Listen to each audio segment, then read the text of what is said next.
만거리 새싹으로 도달하는 새로운 이러한 그 생태계의 변화를 가져오는 화창한 봄날이 되었습니다. 이러한 봄이 되었음에도 불구하고 우리들 마음 한구석에는 무엇인가가 활짝 피어나지 못하는 이런 엉거주춤한 이러한 시대를 우리가 살아가고 있습니다. 아마 이것이 전 세계적으로 퍼져나가고 있는 코로나19이라고 하는 신바이러스, 이 바이러스 전염병 때문이 아닌가 하는 이런 생각을 해보게 됩니다. 이런 전염병이 유행된다 할지라도 그래도 끝까지 우리가 교회에서 실시간 예배를 통해 가정에서나 교회에서 함께 예배드리는 여러분들에게 하나님의 크신 사랑과 은혜의 축복이 넘치기를 주의 이름으로 축복합니다.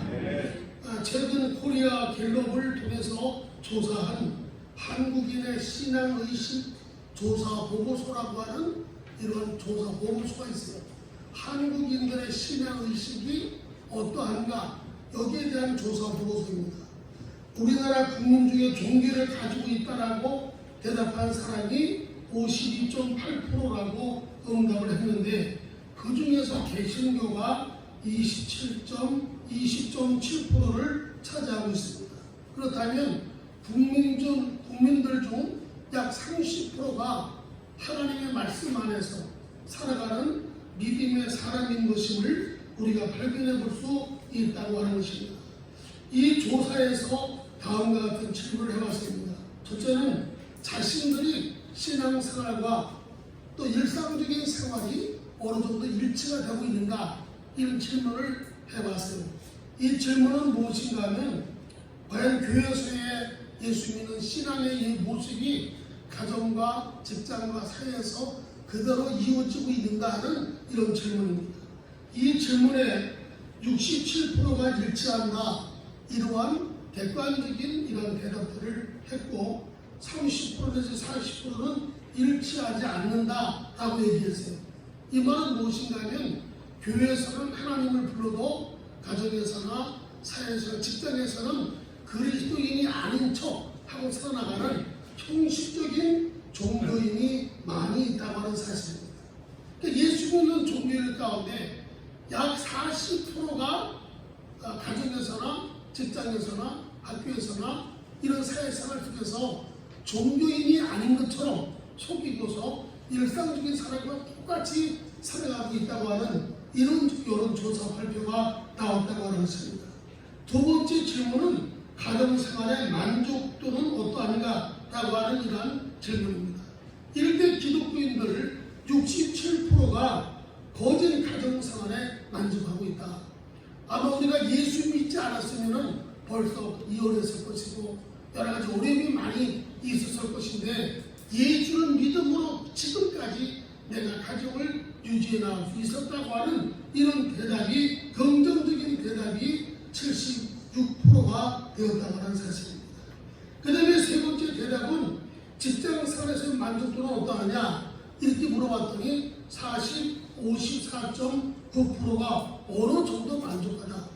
어떤 부분은 예수 믿는 것이 유리할 때가 있고 어떤 부분에서는 예수 믿는 것이 유리하지 못할 때가 있다. 이렇게 대답하는 사람들이 말하는 거죠. 그 다음에 가장 마지막에 질문이 뭔가 하면 도덕적인 문제에 관해서는 어느 정도 도덕적인 삶을 살아가고 있는가 이런 질문에는 30% 정도가 도덕적인 삶을 바르게 살아가지 못한다 이렇게 대답하고 있다고 하는 거예요. 이것은 무엇인가 하면 예수를 믿으면서도 음주 또는 담배 또는 어떤 간음 또 어떤 도덕질 또 거짓말 이런 윤리적인 많은 죄를 짓고 세상과 타협하고 살아가고 있는 것이 오늘 현대인들의 그리스도인들이라고 하는 사실입니다. 사랑하시는 여러분, 이러한 통계에 따르면 기독교인들에게 신앙과 삶이 일치하지 못한 불일치한 이런 문제가 생긴다고 하는 거죠. 이 모습을 바라보면 오늘의 교회가 세상에서 빛과 같이 그리스도인들이 세상에서 빛과 같이 세상에 소망을 주고 타락해가는 세상을 바른 길로 이끌어주는 가장 큰 문제가 뭐냐? 하나님이 잘못되고 우리 기독교 종교가 잘못되고 교회가 잘못된 것이 아니라 예수 믿는 성도들에게 삶이 없다고 하는 것입니다. 교회에서는 다 차원님 같고 목사님 같고 집사님 같고 다 권사님 같아요. 근데 바깥에 나가면 그런 딱지 다 끄버리고 일상적인 사람들과 똑같이 살아가는 이런 심각한 문제를 가지고 있다고 하는 사실입니다. 사랑하는 여러분, 우리가 예배당에 와서 열심히 예배를 드리고 있지만 우리의 삶은 예배에 미치지 못하다고 하는 거죠. 우리가 하나님을 믿는다고 입술로는 떠들어대지만 우리의 가정생활이나 직장생활이나 사회생활 중에서는 하나님과는 전혀 상관이 없는 이런 모습으로 살아가는 데가 많이 있다고 하는 것입니다. 이런 사람들을 우리는 떠납시다. 안티그리스도인, 그리스도인이 아닌 비그리스도인이라고 말해요. 이런 사람들을 가운데로 말하면 종교인이다 라고 얘기하는 것입니다. 사랑하는 여러분, 예수 믿을 바에야 확실하게 믿자고 하는 것입니다. 올바르게 믿자고 하는 것입니다. 형식적으로만 예수 믿는 모습이 아니라 무엇인가가 저 사람의 모습과 삶 속에서 정말 주님의 모습을 볼 수 있는 것 같아. 이러한 성도가 되기를 주의 이름으로 축복합니다.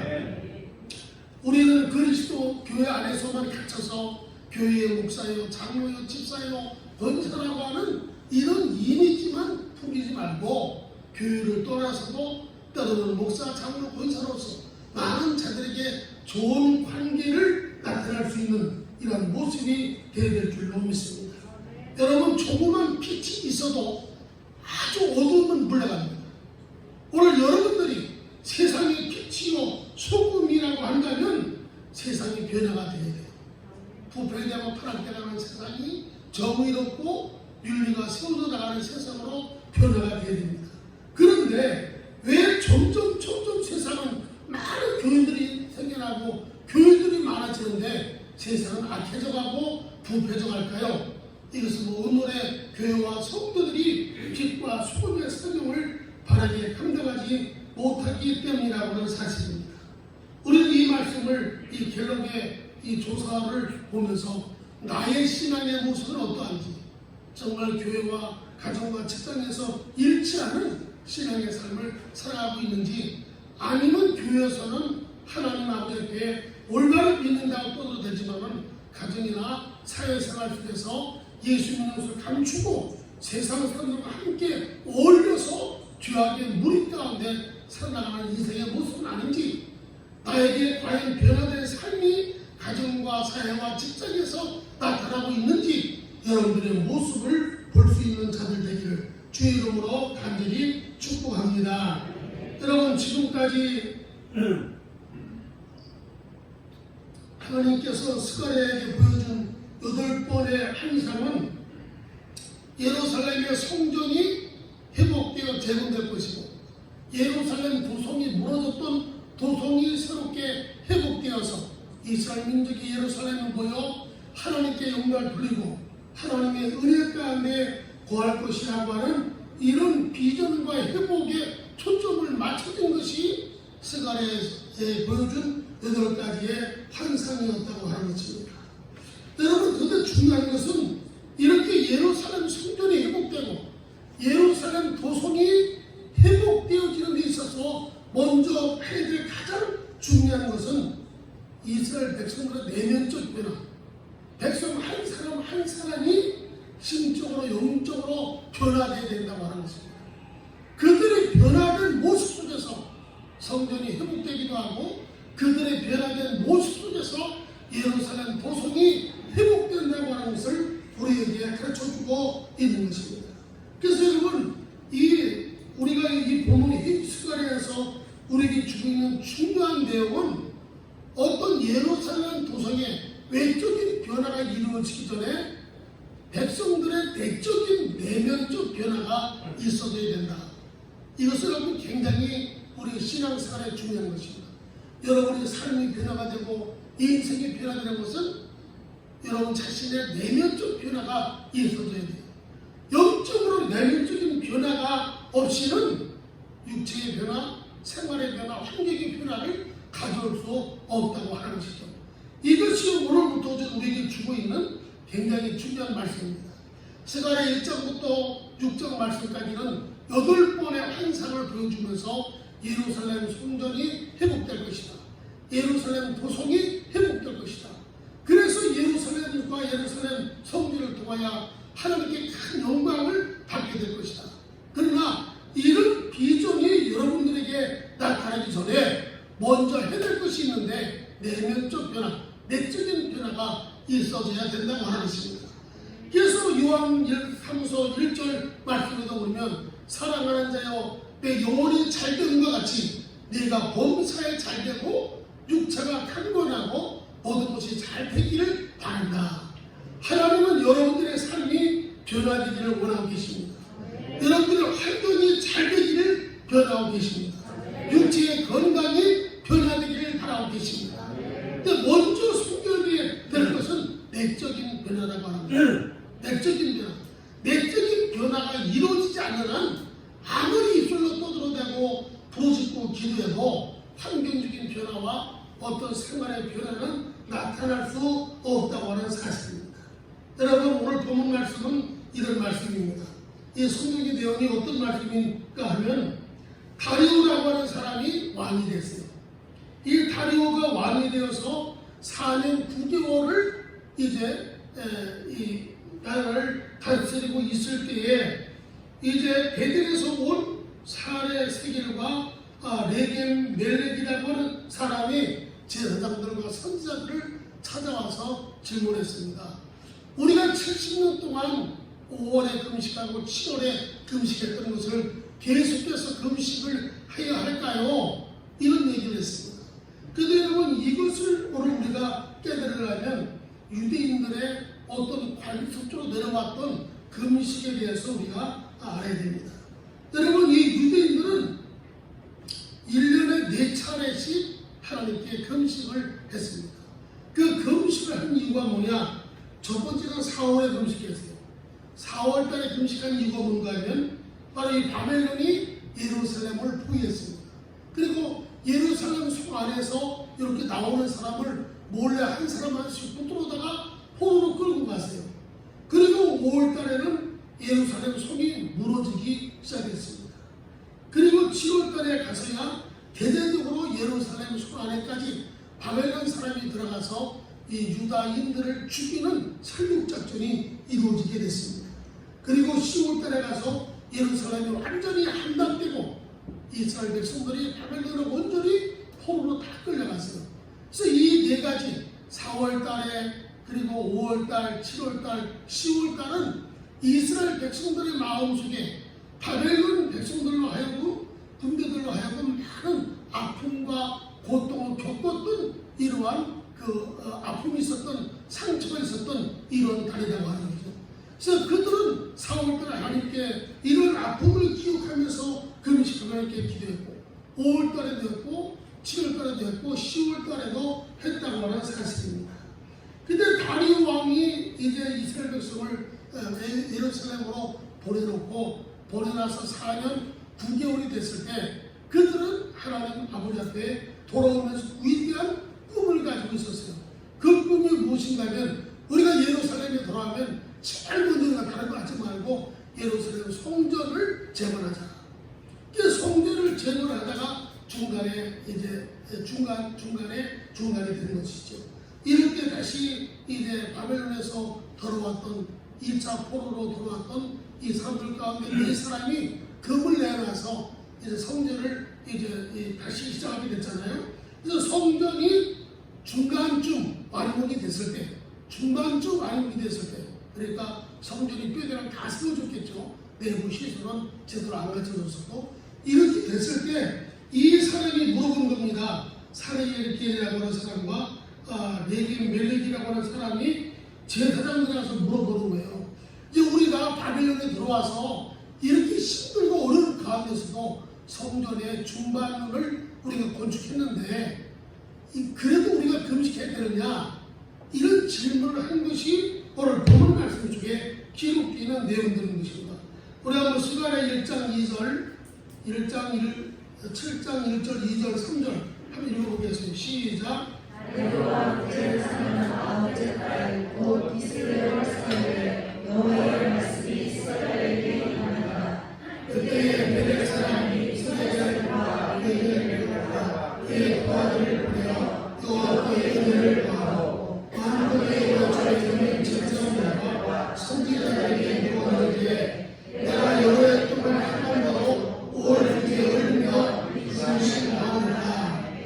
스가랴 7장 1절에 보니까 다리오가 왕이 되어 4년 9개월 동안을 이제 나라를 다스리고 있을 때에 하나님의 말씀이 스가랴 선지자에게 임했다고 하는 것입니다.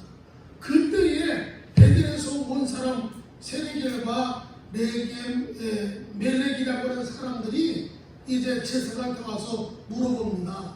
우리가 70년 동안 나라를 잃고 바벨론에 짓밟혔던 그 아픔을 기억하면서 1년에 4차례 4월달, 5월달, 7월달, 10월달 금식 기도를 했는데 이제 우리가 바벨론에서 포로 생활을 마치고 돌아왔지 않느냐. 그리고 벌써 5년이 다 돼가서 성전이 이제 뼈대가 세워지고 중간쯤 지어지게 되는데 지금까지 우리가 이 70년 동안 포로 생활에서 해왔던 금식 기도를 해야 될 것이냐 말아야 될 것이냐 이렇게 물어보게 되었다고 하는 사실입니다. 이럴 때 여러분 오늘 이 본문 말씀 중에서 우리에게 주고 있는 중요한 신앙의 교훈이 있어요. 대부분 사람들은 어떤 일을 하기 위해서 많이 기도합니다.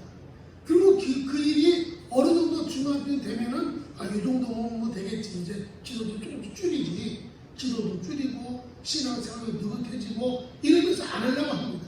이것이 문제예요. 지금 이스라엘 백성들이 태도가 이렇습니다. 우리가 70년 동안 바벨론에서 포로생활할 때에 4월, 5월, 7월, 10월 매달 금식기도 했는데 이제 포로생활을 마치지 않았느냐. 하나님 우리에게 자유를 주어서 예루살렘으로 돌아왔고 또 우리가 그 없는 힘들고 없는 가운데서도 성전을 이렇게까지 줬으면 이제 하나님이 좀 축복하시지 않겠느냐. 그렇다고 한다면 금식기도를 계속해서 해야 되겠느냐 말아야 되겠느냐 이 문제입니다. 여러분 사업하시는 분들이나 신앙생활 하시는 분들이나 여러분 개개인의 어떤 삶을 이어나갈 때 이게 문제예요. 많은 사람들이 부흥회를 해서 은혜를 받았습니다. 은혜 부흥회 하기 전까지는 이번 부흥회 은혜 받아야지, 이런 기도 제목 응답 받아야지 이래가지고 열심히 참석해서 정말 부흥회 때 생각지 못했던 은혜를 많이 받았어요. 그렇게 했고 나서는 은혜 받아서 좀 쉬자. 쉬고 느슨해집니다. 이것이 문제라고 하는 거죠. 지금 하나님은 이 문제를 스가랴 선지자를 통해서 백성들에게 지적해주고 있는 것입니다. 저는 이 모습을 바라보면서 어쩌면 우리 교회의 형편을 하나님이 이 말씀을 통해서 주고 있지 않는가. 우리가 정말 이 힘들고 어려운 지역에서 수십억의 돈을 들여서 이 건물을 사고 교회가 부흥이 이 정도 됐으면 됐지 뭐 더 이상 뭐가 필요 있겠는가 하는 이런 안일한 마음을 가지고 목회의 어떤 충단을 한다고 한다면 이런 교회는 내리막길 밖에 없습니다. 신앙생활은 우리의 목숨이 다 그날까지 주님이 재림하시는 그날까지 중단돼서 안 돼요. 계속해서 올라가야 됩니다. 덕주가 날개 치며 공중을 향해서 올라가듯이. 어떤 사람은 우리 목사님 꼭 우리가 다 해줍니까? 우리 후배 다른 사람들 할 수도 있지 않는 것 아니겠어요? 이런 마음을 가지고서는 안 됩니다. 우리는 우리의 생명을 다하는 그날까지는 최선을 다해요. 저는 여러분 솔직히 말씀드리고 싶습니다. 내 수직이 움직일 수 있는 한 나는 목회 중단하지 않습니다. 은퇴하더라도 선교하고 나가서 나름대로의 복음을 증거하는 생각을 하지 이 정도면 됐지 하는 이런 마음의 자세는 갖고 싶지는 않습니다. 오늘 우리 하나님 주님께 성도 여러분들도 이런 자세를 가져야 됩니다. 항상 시작은 잘하는데 어느 정도 되면은 이 정도면 됐지 이때부터가 멸망이 되는 거예요. 이때부터가 내리막길을 가는 것입니다. 예수 그리스도 안에서는 만족해서는 안 돼요. 우리는 주님께서 이루고자 하시는 그 뜻을까지 이루어나가는 여러분들 되기를 주의 이름으로 간절히 축원합니다. 그래서 성경은 말하고 있습니다. 너희가 됐다고 하는 순간, 섰다고 하는 그 순간, 이때에 너희가 쓰러질 것임을 성경은 우리에게 말씀하고 있습니다. 사랑하는 신앙을 가지고 여러분, 어떤 일이든 완성이 되기 전, 완성이 다 되었다 할지라도 우리가 완성된 그 모습을 통해서 주님이 이루고자 하시는 또 다른 계획이 있다는 말이죠. 이런 것들을 보면 이 땅에서의 신앙생활이란 완성이 없어요. 천국에 가야 완성으로 끝나는 것입니다. 그러므로 우리가 할 수 있는 한 최선을 다하는 여러분 되시기를 주님의 이름으로 간절히 축복합니다. 저는 이번 주간에 참 마음에 큰 힘을 얻고 위로함을 얻었습니다. 어느 권사님 댁에 저 우리 성모하고 이제 전도사님 이렇게 좀 이제 신방을 갔습니다. 신방을 가서 예배를 드렸어요. 믿지 않는 그 권사님 딸이 거기 와서 있었습니다. 그러면서 예배를 드리는데 봉투를 딱 내려오면서 하는 얘기 있습니다. 목사님, 제가 죽으면 헌금을 하려고 했는데요. 내가 죽으면 자식들이 헌금할지 안 할지도 모르기 때문에 내가 살았을 때 헌금하는 것이 좋을 것 같아서 헌금합니다. 그러면서 자기는 500만 원을 헌금하려고 했대요. 그래서 딸을 불러놓고, 야, 내가 죽기 전에 내가 죽으려고 죽으면 내가 헌금하려고 했는데 죽고 나서 헌금하는 것보다 죽기 전에 하는 것이 낫겠다. 그랬는데 내 마음속에 500만 원을 헌금하고 싶은데 너는 어떡하겠느냐. 그러니까 그 딸이 가만히 있더니 그 어머니 하려니까 어머니 500만 원이 뭡니까? 1000만 원 하셔야 돼요. 네? 믿지 않는 딸. 그래서 1000만 원 헌금은 다 하시더라고요. 병원에서 수표로 10개를 딱 놓고 목사님 이것이 내 마지막 하나님께 드리는 일이에요. 그러면서도 많은 이야기들을 했어요. 나는 그 모습을 바라보시면 야, 우리 교회에 이렇게 훌륭한 권사님이 계시구나. 이런 것들을 느껴보면서 내 마음에 위로가 됐습니다. 야, 내가 목회를 못하지는 않은 모양이다. 이런 권사님들이 계시는 거 보니까 이런 모습을 바라보면 사람의 세상을 마지막 떠나려고 하는 그 순간에 자기의 삶을 의롭게 정리할 줄 알아야 됩니다. 어떤 사람은 죽으면서 아이고 내가 데리던 강아지에게 몇백만 원 주라 하는 이런 모습을 가져도 주님 앞에 못 살아야 되겠다고 하는 하나님의 은혜를 잊어버리고 사는 사람도 있더라고요. 사랑하시는 여러분, 오늘 하나님의 일에 완성 없어요. 어느 때가 완성이냐? 주님의 재림하시는 그때가 다 완성입니다. 이런 그 모습을 우리가 바라보면서 주님 앞에 나가는 여러분들을 주의 이름으로 축원합니다. 여러분들이 그 힘든 어려움 가운데 우리가 헌금해서 오늘의 교회의 이 모습을 이루어졌습니다. 우리가 조금만 더 힘쓰면 완전한 교회의 모습으로 상승할 수 없을 정도로 아름다운 모습의 교회가 이루어질 것입니다. 어떤 사람은 이 교회의 모습을 바라보면서 이 정도면 됐지. 이제 우리는 여기까지 하고 이제 이 다음에 마무리는 이제 다른 목사가 와서 하면 되겠지. 이런 자세 가지고는 안 된다는 거죠. 우리는 최선을 다해야 됩니다. 우리가 이만큼 해놨으면 후임자는 또 다른 계획을 가지고 더 큰 위대한 비전을 가지고 주님의 사역을 해나갈 수 있게 된다고 하는 사실입니다. 그러므로 우리는 늘 주님 앞에 이 정도면 됐지라고 하는 자세보다는 내 자신의 부족함을 깨닫고 늘 기도할 수 있는 여러분 되기를 주의 이름으로 축원합니다. 예, 이스라엘 백성들이 하나님 70년 동안 금식기도했고 돌아와서 성전 이 정도 이렇게 해놨는데 이제 우리가 된 금식기도 하지 않아도 되지 않겠습니까?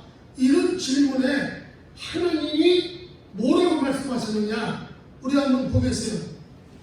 스가랴 5장 7절 말씀 시작. 온 땅에 계신 자와 제사장들에게 이르라 너희가 70년 동안 다섯째 달 그 오십째 달에 금식하고 해동해야 하리라. 그 금식이 얼마에 나를 위하여 한 것이냐? 6절 너희가 먹고 마시는 그것은 너희를 위하여 먹고 너희를 위하여 마시는 것이 아니냐?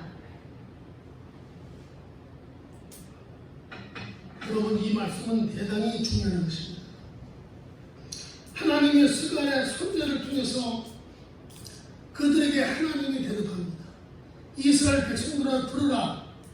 너희가 70년 동안 5월에 7월에 금식했던 것은 너희들이 신앙을 잘못해서 나라를 잃었고 성전이 무너졌고 죄값을 치르면서 너희가 회개하며 금식하는 것이 아니겠느냐.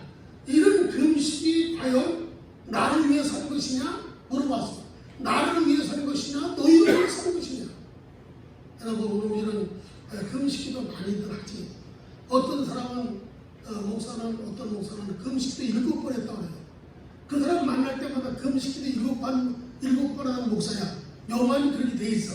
7번 하는 목사. 그러면 금식을 많이 할수록 40일 기도를 7번 했다면 남들이 볼 때는 굉장히 큰 교회 하는 것 같죠. 자기 집에서 20명도 못 되는 교인들을 모시고 예배를 드립니다. 여러분 이 모습은 뭡니까? 금식이 하나님을 위해서 한 것이냐 자신을 위해서 한 것이냐 이걸 생각합니다. 금식을 한 것이 중요한 것이 아니라 금식의 동기가 무엇이냐 이것이 중요하다고 하는 거죠. 대부분 여러분 어떤 때 금식이 나옵니까? 병 들어서 이제 병 고침받기 위해서, 사업이 힘들고 어려워서 사업의 문제를 해결하기 위해서, 또 어떤 물질적인 문제를 위해서, 대부분 이런 것들을 위해서 금식기도 하지 않겠어요? 대부분 자기 자신을 위해서 금식기도 합니다. 하나님께서 이들이 물어봤어요. 너희들이 4월, 5월, 7월, 10월 너희들이 정해놓고 너희들이 금식기도 했는데 이것은 70년 동안 해왔다 할지라도 누구를 위해서 한 것이냐 이렇게 물어보게 됩니다. 여러분 여기에 대한 대답은 사도 바울은 이렇게 말하고 있어요. 고린도전서 10장 31절 시작. 너희가 어떤 일을 하시든지 무엇을 하든지 다 하나님의 영광을 위하여 하라. 우리가 밥을 맛있게 먹든 우리가 굶든 무엇을 하든지 인생의 삶의 가장 위대한 목적은 하나님의 영광을 위해서 되어야 되는 줄로 믿습니다. 여러분이 사업 때문에 금식기도 하든 물질 때문에 금식기도 하든 육신의 건강 때문에 금식기도 하든 목적과 중요한 것은 동기는 하나님의 영광입니다. 주여 내가 병이 나야 하나님의 영광대의 삶을 위해서 살 수 있겠나이다. 내 몸을 주님의 의의 병으로 드릴 수 있도록 나에게 건강을 주시옵소서. 이렇게 하나님의 그 영광의 삶을 위한 동기가 반드시 되어야 된다고 하는 사실입니다. 먹는다 안 먹는다 이것이 중요한 것이 아니에요. 이 먹는다 안 먹는다에 대한 동기가 뭐냐, 무엇 때문에 먹고 무엇 때문에 안 먹느냐 이것이 중요하다고 하는 사실이죠. 사랑하시는 여러분, 신앙의 삶의 가장 중요한 것은 목적입니다. 이 목적이 하나님의 뜻에 맞아야 된다고 하는 거죠. 오로지 내가 잘 먹고 잘 입고 잘 살기 위해서 이것이 목적이라고 한다면 세상 종교와 똑같은 것이 뭐가 다를 것이겠냐. 부처 앞에 가서 소리 타이 발이 되도록 비는 사람이나 정한 소를 떠놓고 거기에서 새벽마다 복달하고 비는 사람이나 교회 나와서 복달하고 비는 사람이나 뭐가 다르냐 그 말이에요. 이것은 여러분 아무런 의미가 없습니다. 우리 예수 믿는 사람은 인간의 모든 것을 다 제쳐놓고 먼저 그의 나라와 그의 의를 위해서 구하는 신앙의 목적이 바르게 되어야 될 줄로 믿습니다. 사랑하는 여러분, 여러분 자신을 위해서 물어보십시오. 너는 예수 믿는 목적이 바르냐? 무엇 때문에 예수 믿냐? 무엇 때문에 교회 가느냐? 무엇 때문에 너희가 교회 직분을 받아서 헌신하느냐? 이 목적이 하나님의 뜻에 어긋나야 된다는 것입니다. 어떤 그릇을 만드는 토기장님은 그릇을 만들 때 반듯한 목적이 있어요. 이것은 커피잔으로 만들어야지. 이것은 간장 그릇으로 만들어야지. 이것은 된장 그릇으로 만들어야지. 마찬가지처럼 이 땅에 태어난 모든 사람들, 태어난 사람들 가운데서도 하나님의 자녀로 부름받은 여러분 한 사람 한 사람은 하나님이 여러분 한 사람 한 사람을 향한 하나님의 목적이 있어요. 이 목적대로 여러분들이 살아가지 못하면 연단이 많습니다. 물질적인 연단, 육신의 질병의 연단, 자식에 많은 문제, 이런 문제들이 많이 있는 것은 나를 피하시고 나를 하나님의 자녀로 불러주실 하나님의 목적에 바르게 쓰임하지 못할 때에 이것이 바로 이 땅에서 바르게 쓰임하지 못한 것입니다. 여러분이 간장 그릇을 만들었는데 이 간장 그릇에 간장을 넣지 아니하면 아무런 쓸 것이 없잖아요. 오늘 마찬가지입니다. 하나님이 여러분 한 사람 한 사람을 하나님이 계획하시고 작정하셔서 여러분들 쓰임받을 수 있는 어떤 목적이 있는데 이 목적대로 살지 못하고 오로지 그냥 자기만 따라고 자기만을 위해서 예수 믿는 것처럼 살아나간다고 한다면 이 사람은 신앙이 잘못돼가고 있는 것이고 나름대로 열심히 믿는 것 같은데 하나님의 뜻과는 상관이 없다고 하는 거죠. 신앙의 가장 중요한 것은 뭐냐? 그래서 여러분 스가랴 선지자가 말합니다. 너희 가운데 지금까지 금식했다 할지라도 올바른 금식을 해야 된다. 금식의 분명한 목적이 뭐냐? 그것이다. 금식의 목표는 하나님과의 바른 관계다. 자, 믿어주면 아멘. 금식은 병 낫고 뭐 물질의 문제가 해결되고 사업의 문제가 해결되는 것이 아니요 하나님과의 올바른 관계, 하나님과의 올바른 관계가 영원히 잘 되는 것이고 이것이 바로 그의 나라와 그의 의를 구하는 것이고 그러면 이것이 바르게 되면 그러면 자동적으로 이웃과의 관계, 수평과의 관계가 바르게 잘 된다고 하는 사실입니다. 자 보세요. 오늘 본문 말씀에 그렇게 우리에게 권면합니다. 스가랴 7장 9절 말씀 시작.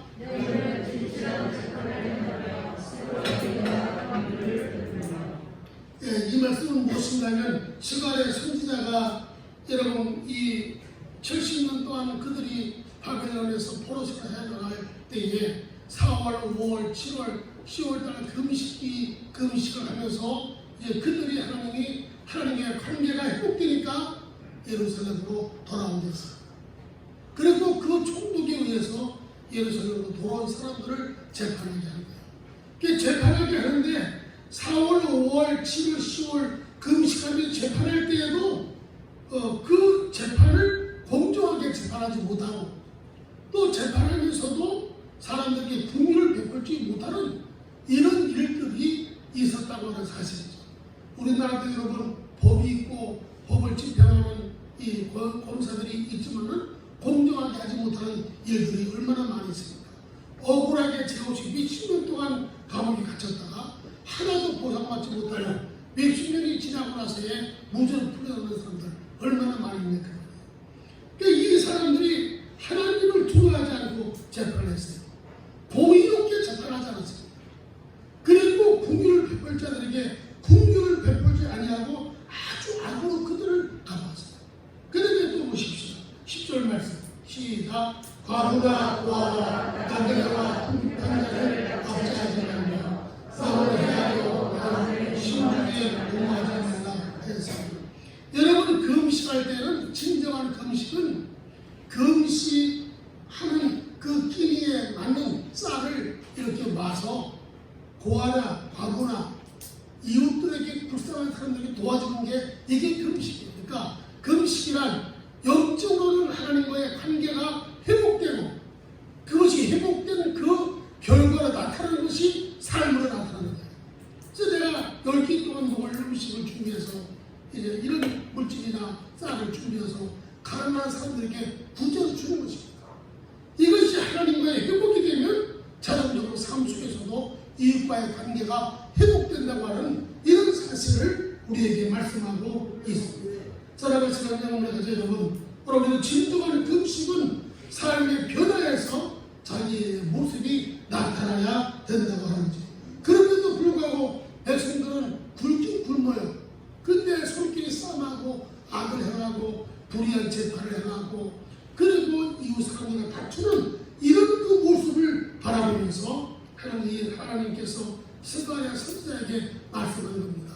너희가 진정으로 관례적으로 금식했다 할지라도 너희를 위한 것이냐 하나님을 위한 것이냐 너희가 한 금식은 하나님과는 상관이 없고 너희 자신만을 위한 것이다. 여러분 우리가 며칠 동안 금식하면서 기도했는데 하나님과의 관계가 회복되지 아니하고 나의 삶의 문제도 회복되지 아니하면 어떤 결과를 가져옵니까? 육체적인 연약함과 쇠약함이 날로 나타날 수밖에 없다는 것이죠. 금식을 잘하고 은혜가 하면요 세 가지 문제가 다 해결됩니다. 첫째는 내 마음의 진정한 천국이 이루어져요. 하나님의 관계가 온전히 회복되는 줄로 믿습니다. 그런데 마음이 편안하니까 육신도 건강하게 되고 굶어도 건강해집니다. 그래서 건강한 모습을 가지고 살아갈 수 있어요. 그러면서 삶의 새로운 변화가 나타나게 되는 놀라운 축복이 이루어지게 될 줄로 믿습니다.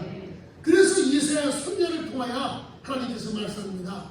하나님이 기뻐하는 금식이 있고 하나님과는 상관이 없는 금식이 있다.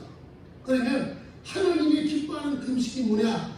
이사야 58장 7절 말씀 시작. 또 주님 나에게 신실하게 주면서 위대한 민들의 집에 들이며 회복진 자를 보며 느끼며 또 내 고름을 피하여 스스로 숨지 아니하는 것이 아니겠느냐. 이 말 7절에 있는 말씀을 종합해 보면 금식하면서 불쌍한 사람을 돌봐주는 사랑을 실천하는 것, 이것이 진정한 금식이라고 하는 것입니다. 집안에 콕 박혀서 새끼 밥 안 먹는다고 이게 금식이 아니에요. 이건 굶는 거예요. 진정한 금식은 이러한 그 밥을 굶으면서, 밥을 굶는 것은 인간의 육체의 총력을 죽이기 위함이에요. 그리고 모든 죄를 주님의 보혈로 깨끗하게 씻기 위함인 것입니다. 우리가 육신의 음식을 먹는 시간에 말씀을 읽고 기도하면서 영적인 세워짐을, 제가 이 기도를 오래 해보면서 그런 것들을 많이 느껴봤습니다. 일주일을 한다든가 20일을 한다든가 40일 하면 얼마나 힘듭니까? 아무리 배고프고 힘들었을 때 말씀을 읽고 한참 찬송하고 기도하면 배고픈 기가 싹 없어져요. 아멘은 안 하시죠. 경험은 안 해봤으니까. 여러분, 이래서 사람들은 오랫동안 그 음식 기도하면서 영적으로 세워지고 육체의 건강을 얻게 되는 이런 축복이 있게 되는 것입니다. 그래서 하나님이 기뻐하는 금식은 금식하는 동안에 불쌍한 사람들에게 사랑의 실천을 해나가는 것, 이것이 바로 하나님이 기뻐하는 금식이라고 하는 것입니다. 여러분이 앞으로 금식할 일이 있으면 금식물을 드려서 금식 헌금을 구정으로 드리는 겁니다. 구정금 내가 믿을 며칠 오전 한 끼 5,000원, 10,000원 이렇게 해서 하나님께 드리면, 이런 것들이 교회는 여러분이 드리는 구제 헌금은 재정에서 관리 안 합니다. 그러니까 이 가정사건으로 헌금 매주는 즉시적시 드립니다. 가정사건에서는 이것을 가지고 이제 우리 교회에 불효한 사람들, 또 주변에 불행한 사람들을 구제하고 도와주는 이런 일들을 1년 동안 계속 순간순간 해나가게 되거든요. 그러므로 여러분, 오늘 여러분들 이러한 진정한 금식, 하나님이 기뻐하는 금식이 여러분 가운데 있기를 주의 이름으로 간절히 축원합니다. 두 번째로 하나님이 기뻐하는 금식이 뭐냐? 이사야 58장 4절 시작. 보라, 너희가 금식하면서 다투며 싸우며 악한 주먹으로 쳐지라. 너희의 영을 금식하는 것이 너희의 목소리로 살아나게 하는 것이 아니라. 여러분, 금식하면 사람이 힘이 없잖아요. 힘이 없으면 움직이기 힘듭니다. 심지어는 말하기도 귀찮을 정도로 이럴 때가 있지. 이럴 때 앞에서 알짱알짱 된다든가 어떤 이 감정을 건든다 하면은 소리 질르죠. 그래서 금식할 때 보면 많은 사람들이 싸움합니다. 다투게 되고 소리 지르게 돼요. 그래서 가정에서 금식한다고 하는 것은 한계가 있어요. 금식하려면 기도를 안 하면 교회 와서 일주일 동안 그냥 집안일 을 보면서 집안일 하고 나서 시간 나면 교회 와서 기도하고 하나님께 부어주시며 기도하는 이런 모습이 되어야 됩니다. 여기에 싸우지 말라 이런 모습은 뭐냐? 금식은 경건한 삶 속에서 이루어져야 된다고 하는 거죠. 매일 찬송 보고 기도하고 말씀 보고 이렇게 하는 경건한 삶 속에서, 그리고 구제하는 사랑을 실천해 나가는 이런 모습 중에서 금식할 때에 하나님과의 관계가 회복되고 내 육신의 모습도 세워지며 여러분의 가정과 사업과 직장인의 모든 문제도 해결받게 되는 놀라운 축복의 역사가 있게 될 줄로 믿습니다. 그래서 하나님이 이사야 58장 말씀합니다. 하나님이 기뻐하는 금식을 할 때에 흉악한 결박에서 풀어주며 그 흉악한 결박이란 무엇입니까? 내가 끊을 수 없는 어떤 습관, 담배를 끊으려고 하는데 끊을 수가 없어요. 이게 흉악한 결박입니다. 술을 끊으려고 하는데 술을 끊을 수가 없어. 노름을 끊으려고 하는데 노름을 끊을 수가 없어. 어떤 잘못된 습관은 악한 마귀로부터 결박당해 있는데 이것을 끊는 방법이 하나님이 기뻐하는 금식. 이 기뻐하는 금식하면 반드시 술도 끊고 담배도 끊고 모든 거 다 끊을 수가 있습니다. 세상 거 나쁜 거 다 끊으면 하나님과 다 연결이 된다고 하는 사실입니다. 이게 흉악의 결박을 풀어주는 것입니다. 근데 멍에의 줄을 끌어주면 이 멍에라고 하는 것은 무거운 짐을 의미하고 있습니다. 이 무거운 짐은 두 가지로 볼 수 있습니다. 영적으로 무거운 짐은 죄악을 의미하고 있습니다. 죄악에서 벗어나지 못해요. 예를 들어서 몇십 년 전에 내가 죄 짓은 것을 기도만 하면 자꾸만 그게 생각나. 생각날 때마다 주여 용서하시옵소서. 또 다음날도 기도하면 그 생각날 때 용서하시옵소서. 이게 멍에의 줄이 끊어지지 않았기 때문인 것입니다. 우리가 지었던 죄를 주님 앞에 고백해서 용서를 받으면 생각나지 말아야 돼요. 이게 계속 생각나는 것은 멍에의 줄이 끊어지지 않았기 때문인 것입니다. 이런 사람은 평생 동안에 그 기도하다가 끝나. 이런 기도를 믿음이 없는 중얼부랑하는 기도다. 한 것을 또 하는, 한 것을 또 하는 이런 기도라고 하는 것입니다. 그런데 멍에의 줄은 무엇을 의미합니까? 물질적인 어떤 무거운 것들을 말하는 것입니다. 물질적으로 빚을 지고 있는 것, 물질적으로 포로가 되어 있는 것. 여러분, 오늘 우리나라 경제는 너나 할 것 없이 열심히 살아가면 빚 안 지고 살아갈 수 있어요. 많은 것을 지고 더 많은 것을 벌려고 투자하고 하다 보니까 빚더미에 올라가게 되면 아니겠어요? 버는 것은 좋은데 더 많이 먹으려고 하고 또 잘 입으려고 하고 이런 것들 때문에 우리가 물질의 무거운 멍에를 짊어지는 것 아니겠습니까? 이런 모습을 바라보면서 오늘 하나님이 우리에게 이 땅에 태어나시며 내 모습 그대로 살아가면서도 하나님 앞에 아름답게 영광의 빛을 빛나는 여러분 되기를 주님의 이름으로 간절히 축원합니다. 그 다음에 여러분 자유케 하며 우리에게 자유케 하며 물질적에서 자유, 육신의 즐거움에서 자유, 인간의 관계 속에서의 자유. 금식기도 하나님이 기뻐하는 금식기도 제대로 하면 이런 문제는 다 해결받게 될 줄로 믿습니다. 근데 사람들이 이 육신의 질병이나 물질의 문제나 사업의 문제나 가정의 문제나 어떤 잘못된 습관의 문제를 끊기 위해서 금식기도 한다는 명령을 가졌어도 그 모습이 하나님이 보실 때 기뻐하는 금식은 아니었다고 하는 거죠. 자기 자신을 위한 금식이었고 의의를 위해서 다 해봤어라고 하는 이런 용암을 내밀려고 하는 금식에 불과하다고 하는 사실입니다. 사랑하는 신앙을 가진 여러분, 지금은 형식적이며 의무적인 신앙생활이 아니라 신령과 진정으로 늘 제가 말씀하고 강조하듯이 명품신앙이 돼서 여러분 가족들이나 이웃들이나 많은 사람들에게 정말 저분은 정말 예수 믿는 사람 같아 이렇게 인정받고 존경받는 여러분 되시기를 주님의 이름으로 간절히 축원합니다. 우리 젊은 사람들은 미래를 바라보면서 열심히 젊었을 때 헌신을 하셔야 되고 연세가 많으셔서 은퇴하신 권사님이나 이런 분들도 이제는 마지막 나의 삶을 준비하기 위해서라도 최선을 다할 수 있는 여러분 되기를 주님의 이름으로 간절히 축복합니다. 여러분, 우리 살았을 때 모든 것들을 다 결론을 져나가야 돼요. 그래서 그 권사님의 가정을 신방하면서 그런 얘기를 했습니다. 권사님, 어떻게 교회가 어려운 줄 아셨어요? 정말 교회가 요즘에 물질적으로 아주 어려운데 이번에 이 물질이 없었으면 교회가 또 비서내야만이 했었을 겁니다. 이런 얘기 하면서 권사님이 기도하는 권사님이니까 참 다르시네요. 얘기해 내가 그 딸에게 그런 말 했죠. 당신은 예수 믿지 않는 사람인데 어떻게 예수 믿는 사람들보다 마음 숨숨이 더 큽니까? 그래서 당신이 예수 믿는다고 한다면 좀 훌륭한 믿음의 사람이 되겠습니다. 라고 내가 감사하는 말을 들으면서 이제 마지막 과일 먹으면서 목사님 꼭 제가 여쭤볼 말씀이 있어요. 뭔데요? 앞으로 우리 어머님이 돌아가시면 어떻게 준비해야 됩니까? 어떻게 정리를 치러야 되고 어떻게 해야 되고 꼬치꼬치 세심하게 물어보더랍니까? 우리 권사님이 아니 예배 살아놓고 별거 다 물어본다 이러면서 딸한테 물어보니까 그 모습을 보면서 여러분 참 기도하는 권사님 자녀는 다릅니다.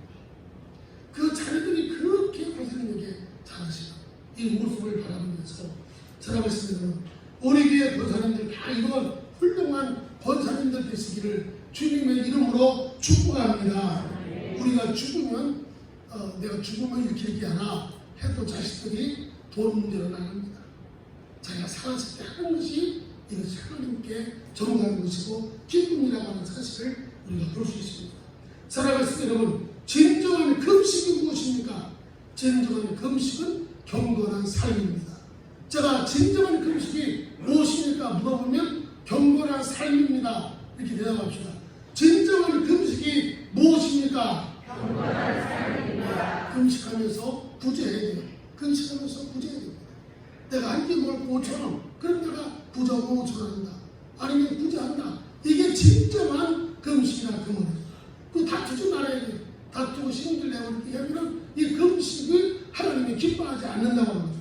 두 번째 여러분, 진정한 예배가 무엇입니까? 진정한 예배는 경건한 삶입니다.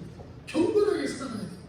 예배를 드리는 형식 이것만이 예배가 아니에요. 여러분들이 이 예배의 모습 그대로 가정에서 살고 사회화나 직장에서 그대로 살아가야 됩니다. 삶이 없는 것은 금식이 아니고 삶이 없는 것은 예배가 아니에요. 오늘 한국 교회와 한국 기독교인들이 많은 사회로부터 지탄을 받고 많은 이러한 어려움을 당한 이유가 뭡니까? 그리스도인의 삶이 없었기 때문이라고 하는 것입니다. 예수 믿는다는 명목은 있어도 어떤 목사, 장로, 지사, 권사라고 하는 직분은 있어도 그들에게 삶이 없다고 하는 거죠. 삶이 없으니까 이 문제가 생기게 된다는 것입니다. 여러분 신앙이란 종교적 행위로 나타나는 내적인 변화를 통해서 삶의 변화를 가져오는 것이 신앙의 모습입니다. 우리의 삶이 변화가 되려면 뭐가 변화가 돼야 돼요? 내 신령도 변화가 돼야 돼요. 내 안에 세상 걸 다 빼버리고 다 빼버리고 내 안에 예수님 모시고 내 안에 천국이 이루어져야 돼요. 그럴 때 우리의 행동을 통해서 예수님의 모습이 나타나고 천국의 삶이 나타나게 되는 놀라운 축복이 이루어지게 될 줄로 믿습니다. 사랑하시는 여러분, 신앙생활이란 종교적 행위로 나타나는 내적인 변화와 내적인 변화를 통해서 우리의 환경적으로 나타나고 있는 어떤 삶의 변화를 말하고 있는 것입니다. 변하지 않는 신앙은 결국 바람직하지 못해요. 변화되어야만이 됩니다. 뭐가 변화되느냐? 내 심령이 변화가 되고 내 육체도 건강해지고 나의 삶도 변화가 되는 놀라운 축복이 있기를 주의 이름으로 축원합니다. 변화를 가져오는 명품 신앙인이 되시기를 주의 이름으로 축복합니다. 주님의 모습으로 변화되어 모든 곳에서 육신의 질병이나 물질이나 어떤 사회적인 어떤 억압 속에서 다 자유를 얻는 여러분 되시기를 주님의 이름으로 축복합니다. 부활의 생명의 주가 되시며 이 땅에 속히 재림하실 우리 구주 예수 그리스도의 은혜와 하나님 아버지의 극진하신 은혜와 성령의 감화계통 충만케 하시니 하나님을 위한 믿음의 삶을 살기를 원하는 모든 교우들 위에와 그들의 가정과 직장과 사업과 일터 위에 아버지의 축복하심이 이제부터 영원토록 함께 있을지어다. 아멘.